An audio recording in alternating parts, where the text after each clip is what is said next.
Welcome YouTube friends and family to an out of sequence Throwback Thursday, probably on a Tuesday, depending on when I upload it. So have a great day, whatever day it is for you.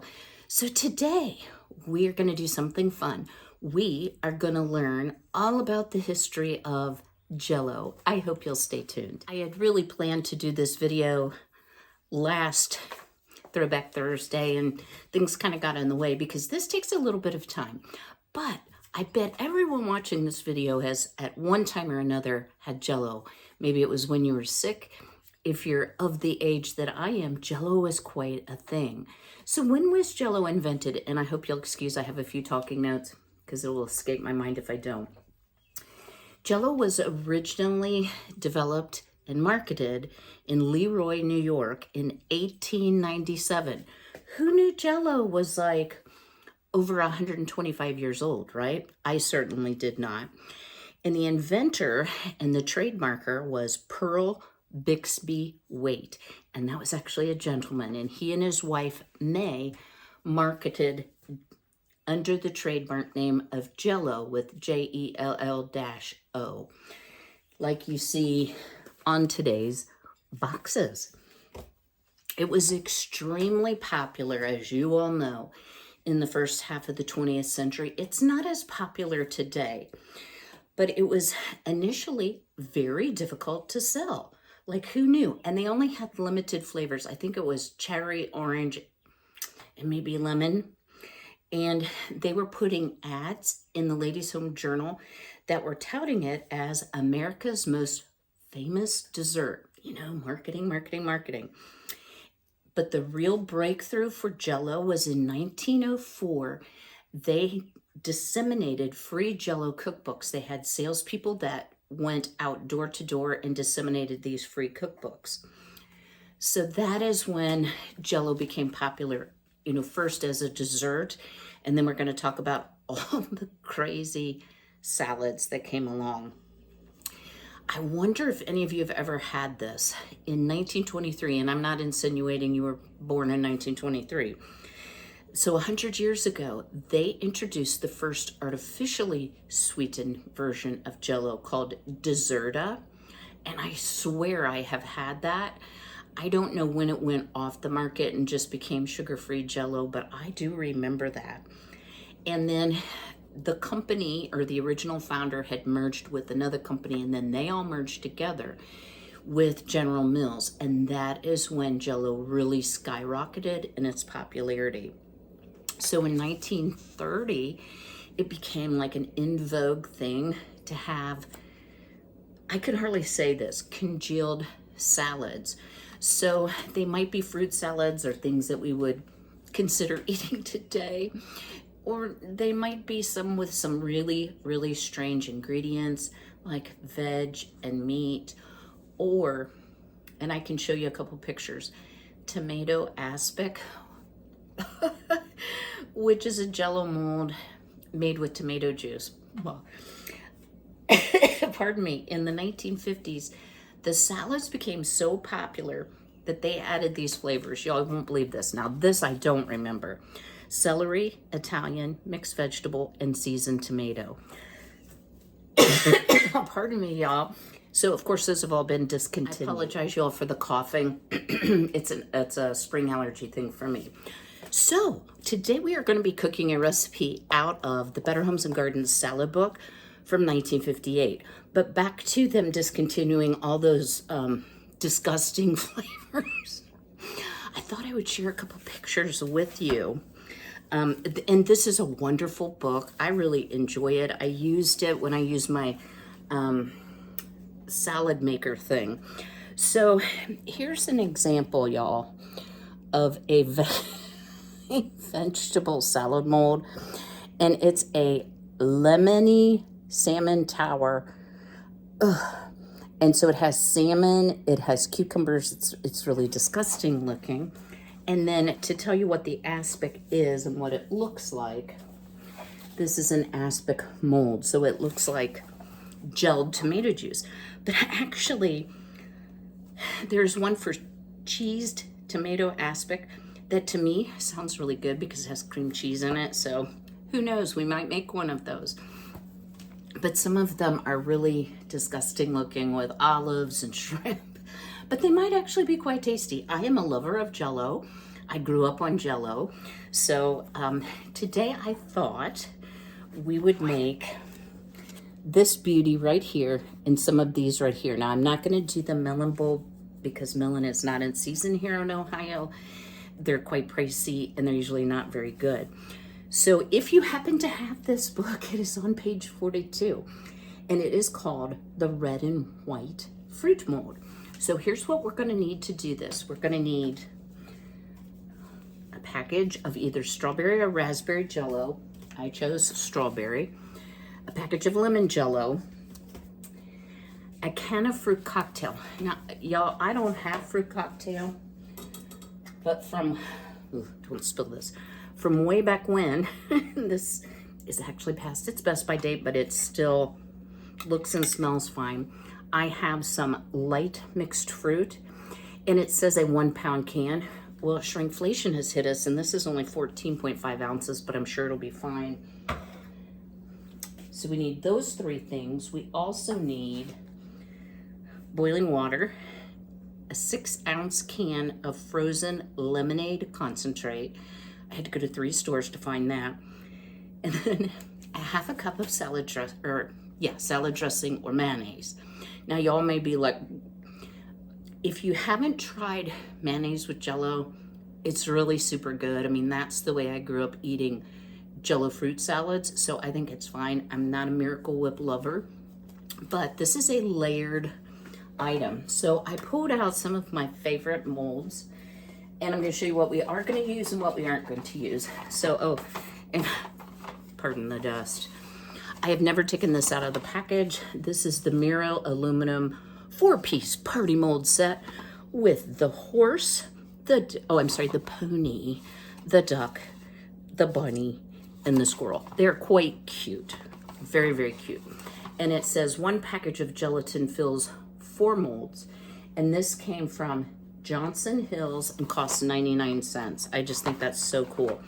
Like I said, I have never used these and I love the display quality of them. So I'm gonna set those aside. I also have the ones we are going to use. And this is the Miro Copper Tone set, and it's for salads and gelatins or for wall plaques, and it shows some pictures of some layered gelatins, and it says to wash. I always get a kick out of the packaging. Treat copper tone as you would fine china or glassware. Do not use abrasive, strong soaps or concentrated detergents as are sometimes used in dishwashers. Rinse with hot water and dry thoroughly. So it shows that they're stylish as wall plaques on both ends. So I love it when I get something with the original box. And actually, guys, Jell-O molds are kind of a dime a dozen. This one I purchased, and guys, I use soap on these. I'm sorry, I'm not just rinsing it in hot water. This one I actually purchased from Goodwill. I just thought it was cute for Valentine's Day, but it seems to be about the right size. So let me show you a couple of the cute ones that we're going to use as well. We have grapes, we have a bird, we have a bunny, a 3-leaf clover, a bell, and a heart. So those are some pretty common shapes. Some of the ones that I've seen that are so cool. I do have a lobster too. And if we have enough Jell-O, I am going to do the lobster. But those are primarily used for the gross salads, but we can put anything we want in there, right? So I'm going to dry these off, reposition the camera, and then we'll get to making this layered, I think it's called a red and white fruit mold. And it's not exactly white with the lemon Jell-O, but that's okay. All right, y'all, I forgot to share one thing with you. I also found this at a Goodwill. It was a special offer of 99 cents. I'm sure I paid $1 or so for it used. And it has some of the really cool Jell-O molds on it. But this one was actually copyrighted in 1973. And I want to show you a couple illustrations. And it has the General Foods logo, and it says, Jell-O, Bird's Eye, Dream Whip, Cool Whip, Maxwell House Sanka, Euban, Good Season, Certo, Baker's Cookie, Angel Flake, and Minute are trademarks of General Foods. So they had really started to grow. But let me find some of these pictures. Well, here's some tarts. So I find that this book, the recipes are a little more normal, but they do have some, like this lovely one. How 70s is that? Which is a chicken mousse made with Jell-O. So what do we need to do? So we're going to drain our fruit cocktail, reserving the syrup. Now this isn't a light syrup. It calls for heavy syrup, but you have to realize this was a 50s recipe. So if it's just in its own juice, that's fine too. Add water to make 2 cups. So what I'm going to do here, whoo, that's way too much, Kym, isn't it? Is I am going to just drain it and reserve the fruit.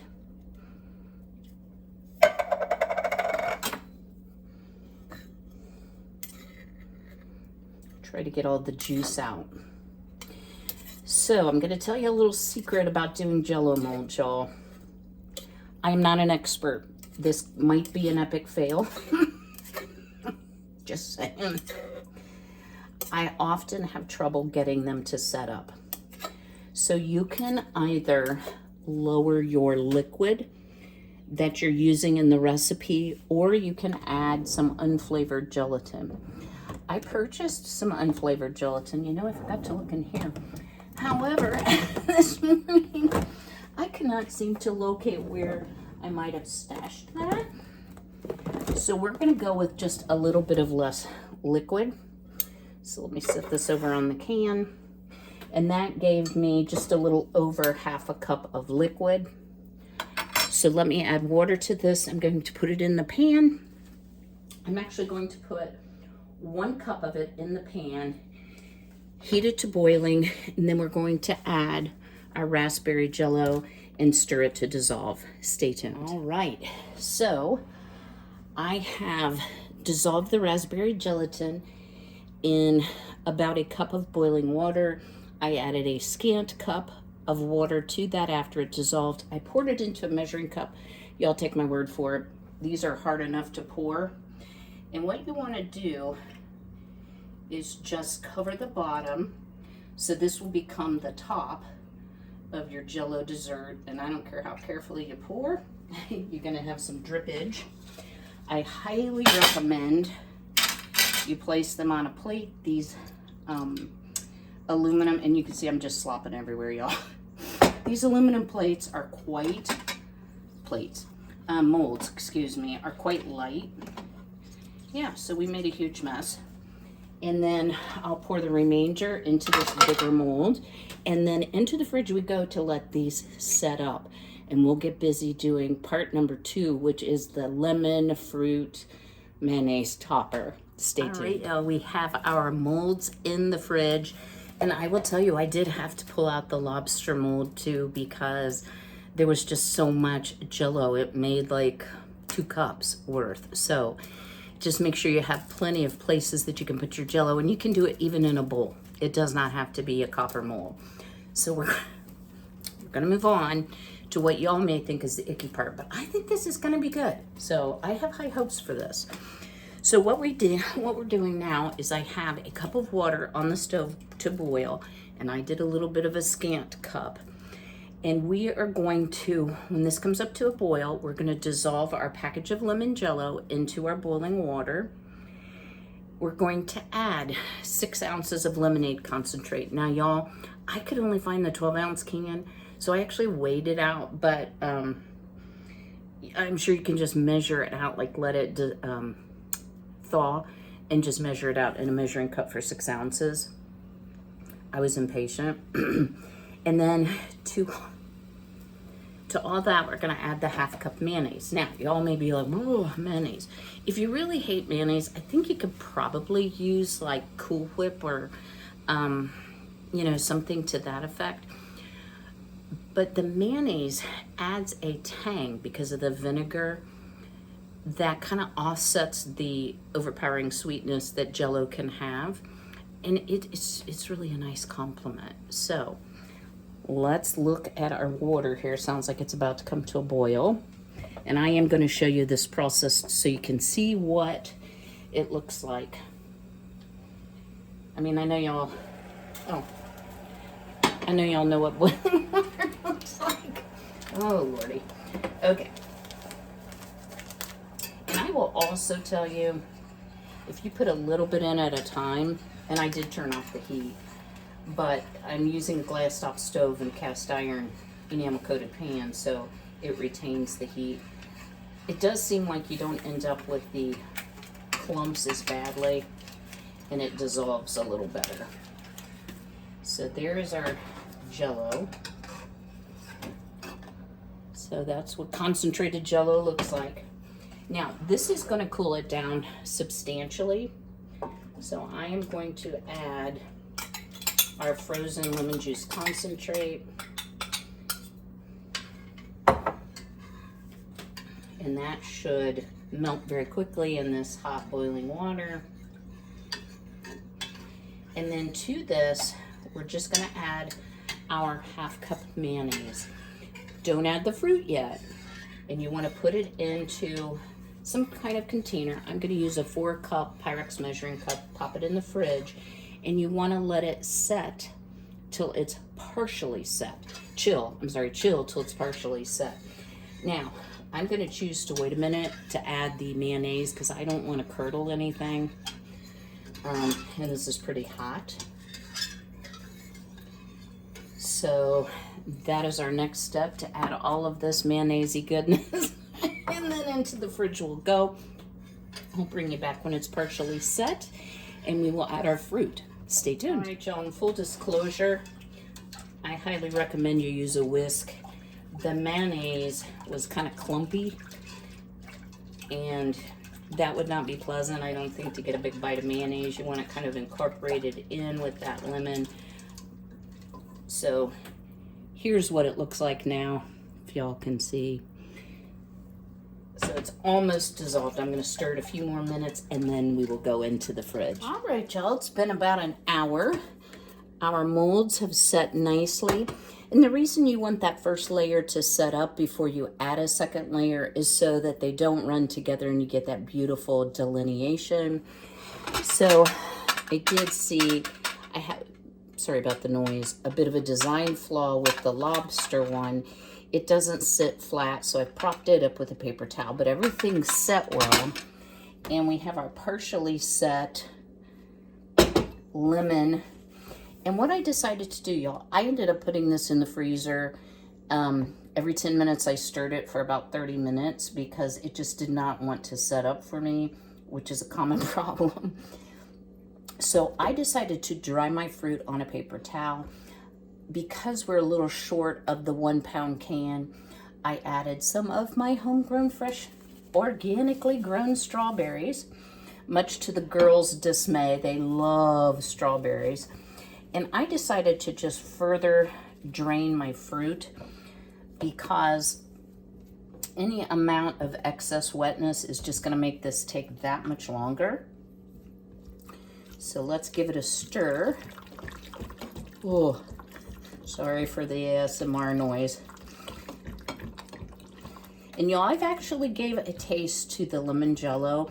It's quite tart with the lemonade concentrate, but it's not super mayonnaise forward, so I think you will enjoy it. I also was editing a bit and noticed that I was saying that I used strawberry Jell-O in one part of it. I used raspberry, but again, you can use either.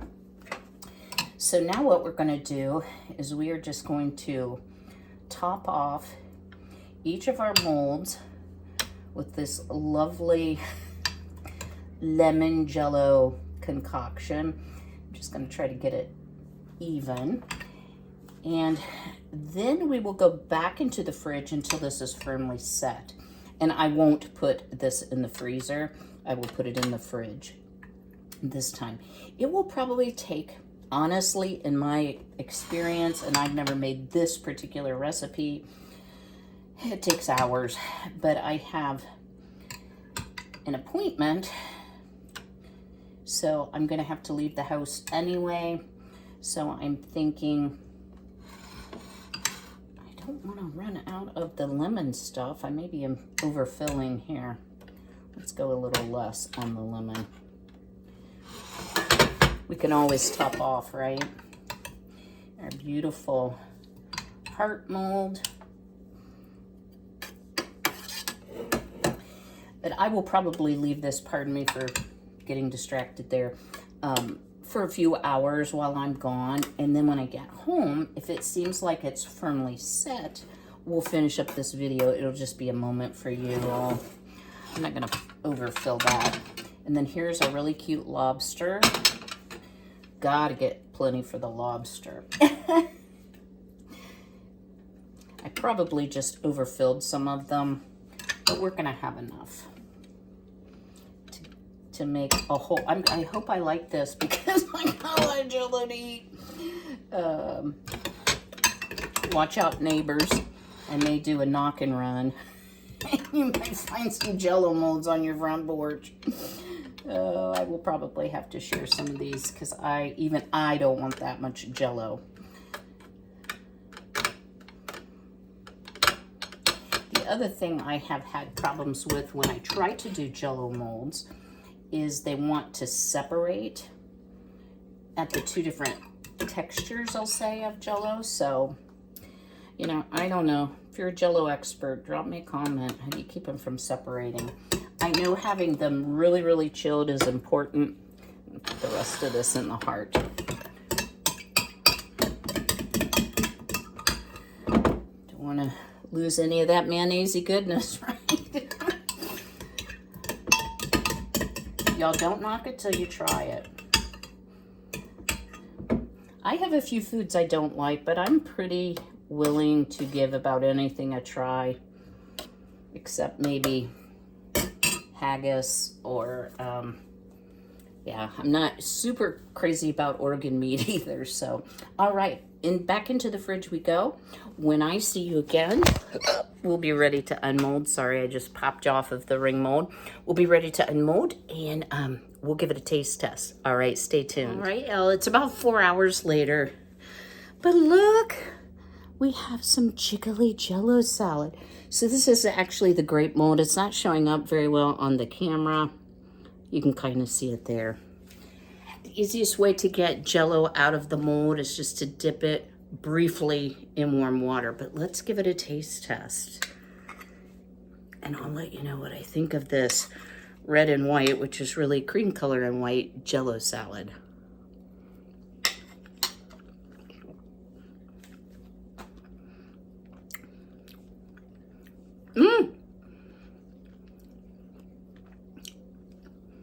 Y'all,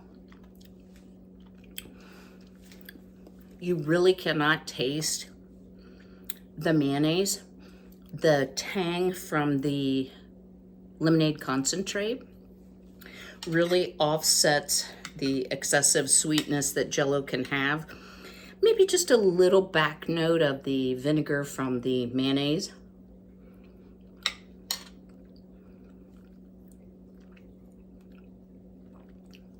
Y'all, I think this is 2 thumbs up.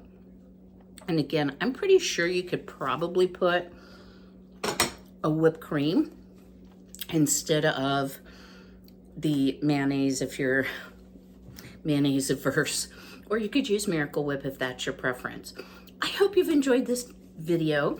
Drop me a comment below. Would you consider making a 1958 Jell-O salad recipe that contains mayonnaise, or is that just too way out for your taste? If you all would do me a favor and go ahead and smash that like button, and I plan to see you all a little later this week. And until then, be healthy, be well, be blessed, take care.